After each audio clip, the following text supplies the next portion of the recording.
This picture was taken in 1962 during the Vietnam War and shows two American airplanes dropping napalm onto zones where Viet Cong positions were recorded in detail.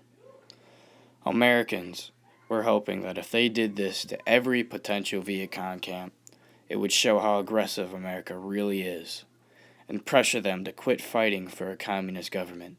But this did not happen. This photo also shows how American planes easily dropped this napalm without any air resistance because of the little to none anti-aircraft guns or missiles being launched upon the American airplanes.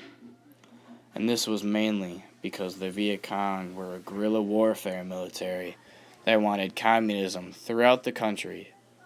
And this is why America took the advantage of dropping these deadly bombs onto enemy positions in Vietnam to influence them that they did not want communism in the North or the South.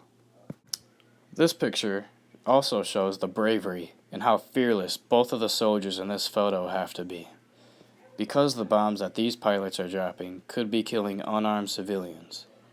Viet Cong soldiers would take refuge in civilian camps, and this is why most pilots that drop bombs onto Viet Cong soldiers could be potentially killing women, children, and other unarmed citizens.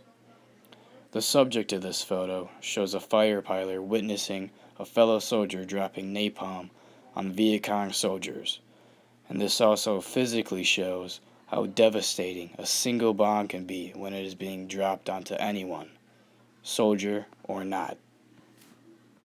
I feel that the photographer of this picture was trying to capture the explosion of the napalm landing onto potential enemies in Vietnam.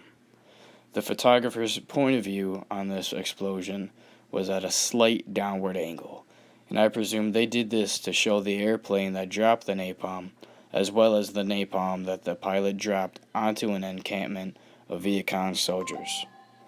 This one napalm bomb shows how disastrous and destructive America's military really is, and this was just one of the many that the U.S. had dropped on Vietnam during the war.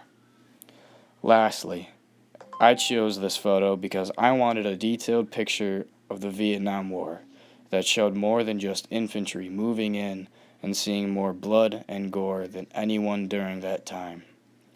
Instead, I like this picture because it showed the perspective of a pilot and their important job during the war, and the types of deaths and injury they saw throughout the war as they carried out their job as an American citizen, fighting for the country in the time of war.